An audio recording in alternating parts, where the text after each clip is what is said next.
Hi DIYers, I'm George from Alarm Grid. Today I'm going to be going over how to program your Qolsys IQ Panel 2. Now here today I actually have an IQ2 Plus, but the programming is exactly the same thing. The only difference between an IQ2 and an IQ2 Plus is the IQ2 Plus has a PowerG daughter board card built in that allows it to work with PowerG sensors. So the screens are exactly the same, the system is exactly the same, the only difference is the PowerG daughter board card. So basically, what is programming in an IQ2?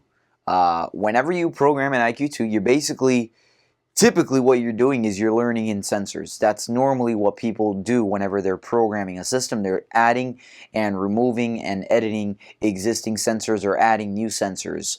Now, that's usually your first step after you power the system on, is to program in these new sensors so that way you can start protecting your home, because without sensors the system really doesn't do much. Sensors is actually what protects your house. Sensors is what you put up on your doors, windows, hallways, kitchen, garages, whatever it is you're trying to protect. Sensors are what you use to protect your home and your point of entries. So today I'm going to be showing you guys how to program in sensors very quickly. And then I'll also show you some other very important programming in the IQ2 that's very important for you guys whenever you guys are going through the programming. So the first thing is we're going to go ahead and actually get into the programming menu. Now, if you have a brand new IQ2, you can use your default installer or dealer code. The default installer code for an IQ2 is 1111, and the default dealer code is 2222. So these are the codes that you're going to use to go into the actual programming of the system. So the first thing we need to do is there's a little gray button at the very top after you power it on. You're going to hit that gray button and then you're going to go to settings. After you go to settings, I'm going to go to advanced. Enter user code.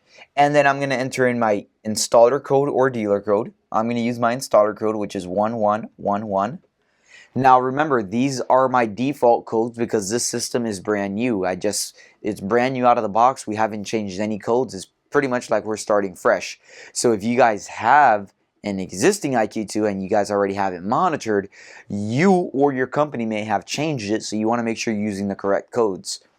Alright, you should be taken to a screen where you should see installation. Installation should be the first option. I'm going to hit installation. And now, what are we installing? We're installing devices. So I'm going to go to devices. From devices, you have a couple of different options. Security sensors, Wi-Fi devices like keypads, Z-Wave devices, which are lights, locks, thermostats, garage door controllers, plug-in modules, light bulbs, anything that's Z-Wave or Z-Wave Plus.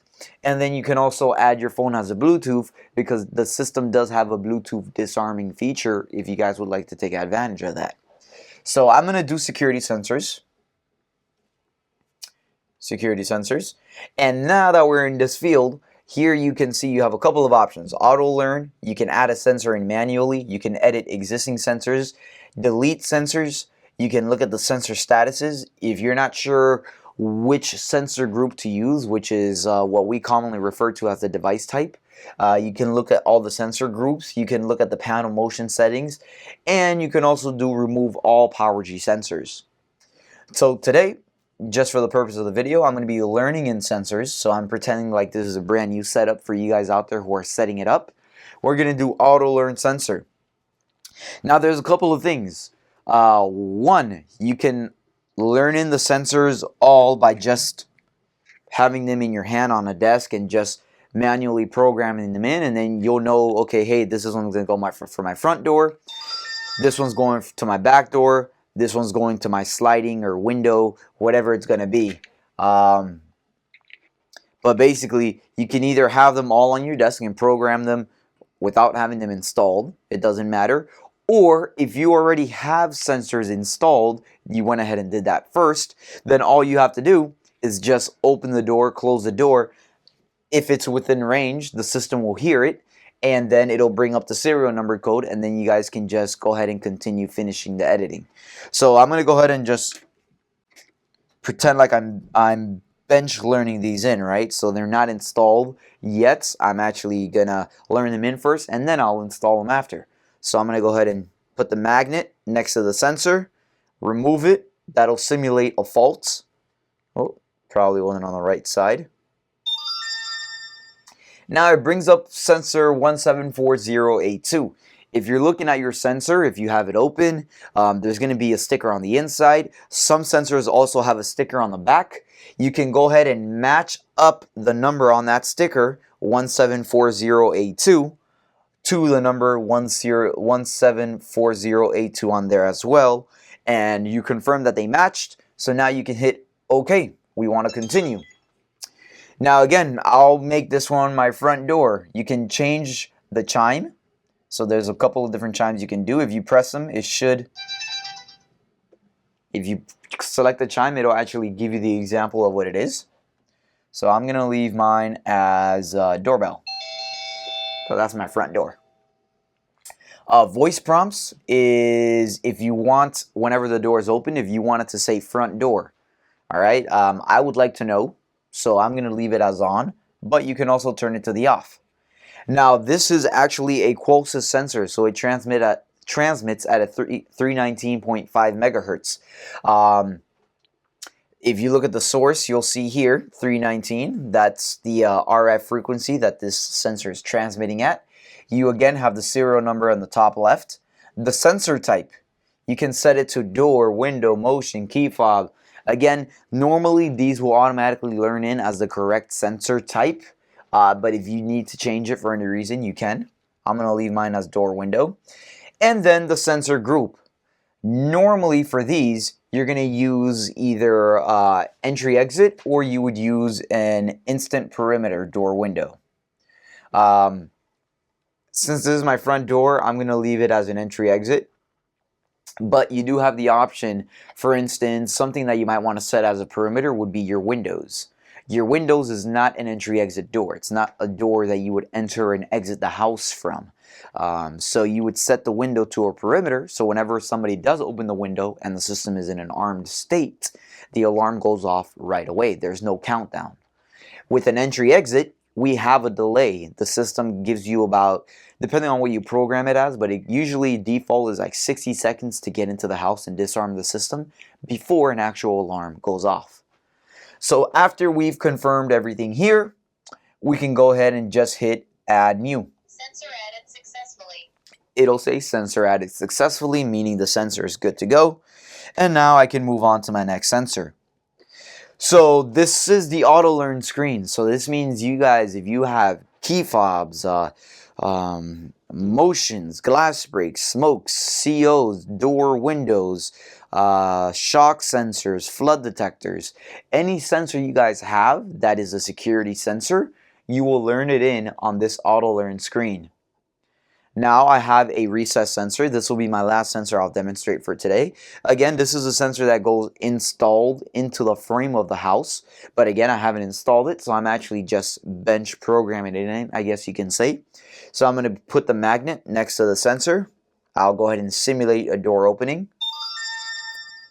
And this one has, again, a sticker on the bottom that I can match. This one would actually be the DL.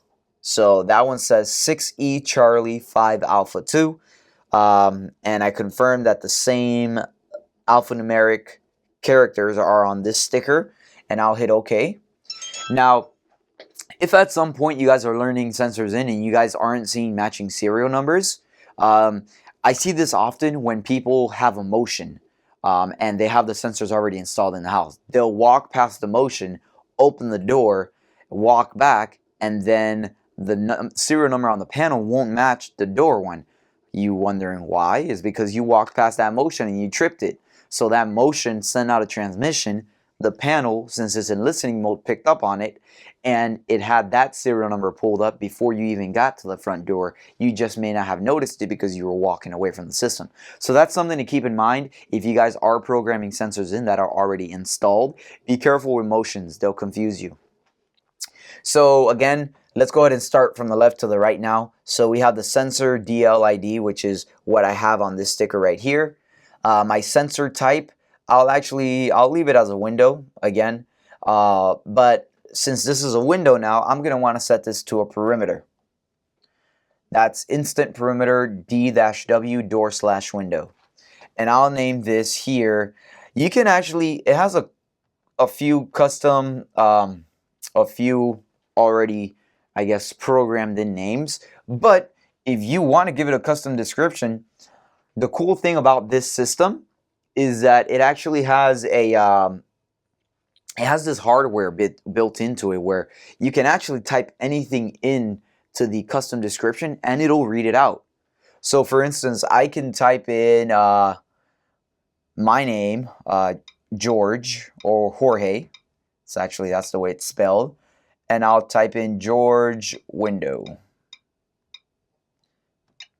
When we set off this sensor, it'll actually say George window. It might even say Jorge window. We'll see if it says it right. All right, for the chime type, we can go ahead and I'll put it as a sonar. It's a cool little sound. Voice prompts, I want them on because I want you guys to see the actual the custom description. And then the source, we leave it as that. You normally don't change the source. The source is always going to stay the same. We'll hit add new to add it successfully. Sensor added successfully. And now we'll hit the home button. If you're done, Window open. hey, it said it. If you're done learning the sensors in, just hit the house button. So today I only learned 2 in, but now I'm going to go ahead and put my magnet and we'll see if it says Jorge window. Let me make sure my volume is up. My volume is all the way up. My brightness is up. Good. And I'll set off the sensor. It said Jorge window open. It actually says my name in Spanish, guys. That's pretty cool. So, so that is just the typical way to program in sensors. But programming sensors is not just the only important programming feature of this panel. You have user codes. You have the chimes, the voice enabled, the reporting, the Wi-Fi connection. I'm going to show you all that right now as well. So again, we went back to the home screen, but we have to go back into programming. So I'm going to hit the little tab at the top again. I'm going to go to settings. I'm going to go back into advanced settings and I'm going to enter in my default installer code or dealer code, whichever one. But mine is the installer code 1111. Now, I'm going to go to user management. So this is for you guys out there who have not gotten the system activated yet, because when you do have the system active with alarm.com, you can actually add and delete user codes through the app. The app is something that you get through your monitoring company, through your alarm company. So you just got to make sure you're signing up for the correct service. You can actually enable and delete, add new users through the application. If you haven't gotten it monitored yet and you want to add it through the panel though, this is how you would do it. You would go to user management. Here, I have my admin, which is my master code. That is always defaulted at 1234.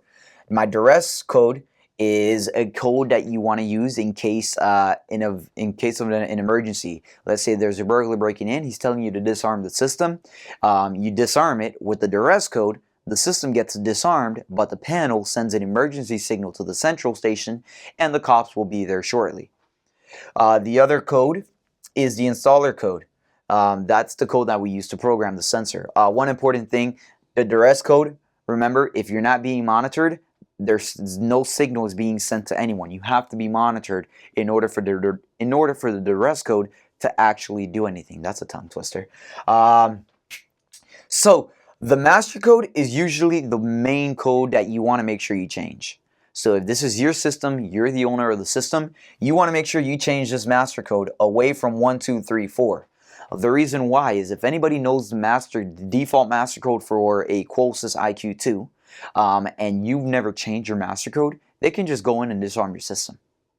So you will need to change this.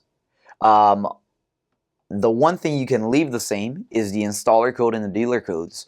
The installer code and dealer codes are just codes that are used to program the system. So again, change the master code. You use the little pencil icon. You can add a user code. You can enter in the name of the person. Let me bring this back down. You can enter in the user code. You can enter in the last name of a person. You do need to confirm the code. You can even set an expiration date. So if you have some guests coming and you know that they're only going to be in town for a week and you give them a code, or even if you have this set up, let's say in an Airbnb, and you want to give the guests code and you know they're only going to be staying throughout a certain amount of time, you can even go ahead and set an expiration date for that. The type of user, you can give it a guest, master. You don't want to set it as master because then they'll pretty much have access to disarm the whole system. The other cool thing about this system is it does partitions. Partitions specifically is good if you're looking to independently arm a specific part of the house from the rest of the house. So like, let's say I have an office in my main house and I want my office armed, but I want my house disarmed. I can set the office as a separate partition, and I can even give it a separate user code. There's different things you could do with this system. It's crazy customizable, and I'm just kind of going over the first layer here with just the normal programming of the IQ2. So let me hit the back arrow key. So that's the user management. You can connect your system to the Wi-Fi. You see mine's already connected. You can add a Wi-Fi network. You can connect it using WPS. Let's see what else we can go into. We can go into the installation. Let's go into there. We can go into sirens and alarms. We can silence the alarms. We can play around with the siren timeout. Police panic, we can enable, disable them. Those you usually want to keep enabled if you're being monitored, because if you press one of them, you want to make sure they're actually being sent out. So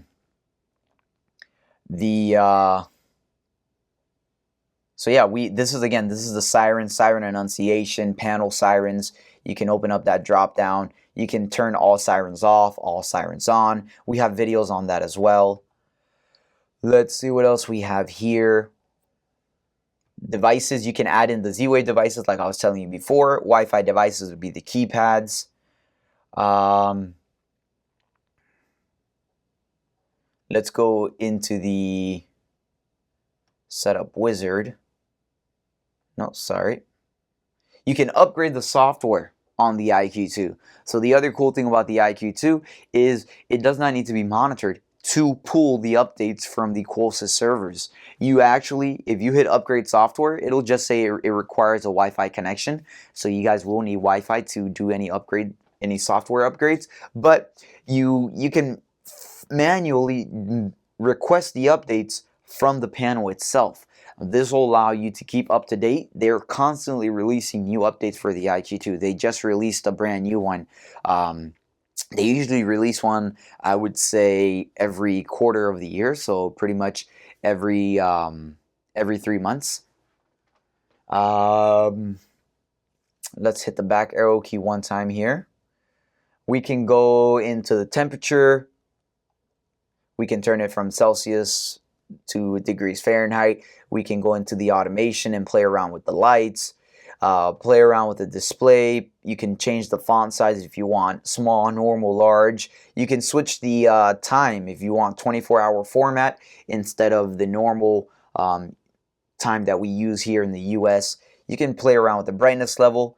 You can even very easily switch this to Spanish by going into Español.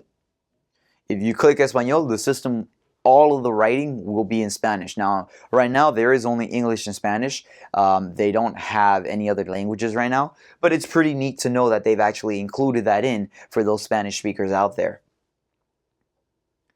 All right, again, this is just kind of brushing over the top layer of the programming of the IQ2. There's so much more that you can do with it. If you guys have any questions regarding this video or what the panel can do, please send us an email to support@alarmgrid.com. If you found the video helpful, make sure you hit like underneath, subscribe to the YouTube channel, and hit the little bell icon so whenever we upload new content, you guys get notified. I'm George, and I'll see you guys next time.